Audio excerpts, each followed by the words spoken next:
F9, The Fast Saga, or Fast 9 to be more simple, is the 10th installment in the Fast and Furious franchise if you count the Hobbs and Shaw spin-off movie. Cypher enlists the help of Jacob, Dom's younger brother, to take revenge on Dom and his team. Fast and the Furious franchise is one of those strange franchises that has found its stride in later installments, kind of like Mission Impossible. I feel like the Fast and Furious franchise found its stride after Fast 5. I still think Fast 5 is the best Fast and Furious movie, but ever since then the movies have been pretty good. From what I've seen, and I'll be transparent, I haven't seen Fate of the Furious. I've seen all the other installments, including Hobbs and Shaw, but I did not see Fate of the Furious. But I understood what happened in that film to understand what happened in Fast 9. And the reason the franchise really found its stride after Fast 5 is because they realized that fans came to see these films to see the most ridiculous and outrageous set pieces to put on a film.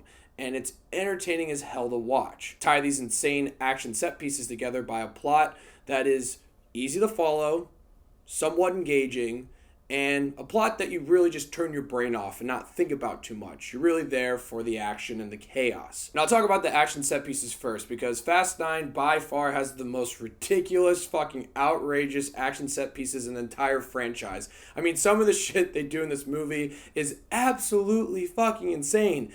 And this is a compliment. This really isn't a knock on the film. I'm glad they realized their identity in this franchise. We want to see this ridiculousness from this fucking franchise. There is so much shit that happens in this movie that just made me laugh, and I was just having a great time. I saw this in a packed theater tonight, opening night, Thursday night, and it was sold out, and people were cheering, laughing by the outrageousness of this film, and it was a lot of fun to watch. And as ridiculous as those action set pieces are, they're actually helmed pretty well. Justin Lin directed this film. He directed Fast 5, so the action here is actually done very well, even though it's fucking crazy. A surprise for me in this film was the relationship between Dom and his younger brother Jacob, played by John Cena. All that I was actually pretty interested by. I was engaged by their whole backstory, their history. They cut back to it a lot.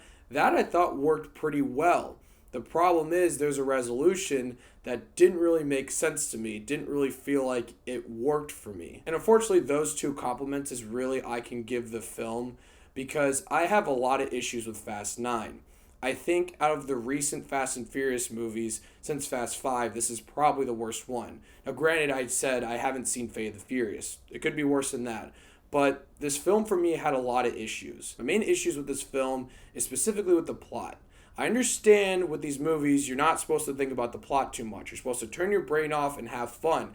I get that. I did that in this film because there's a lot of shit that happens with the plot in here that makes no fucking sense whatsoever. And that's not one of my issues with the plot, that sometimes it doesn't make sense. My main issue with the plot is it's really not that interesting. I feel like the writers didn't put any effort in to do anything sort of different or new. It all just feels the same. It feels like they're running out of ideas. And there are parts of the plot where it feels like they're just trying to set up things for fan service and to make some characters return to the franchise.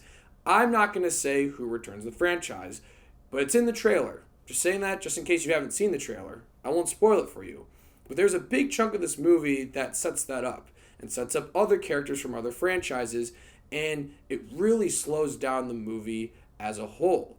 This film has a lot of action in it. Don't get me wrong, but this movie's like 2.5 hours long. There is a big chunk after the first action sequence.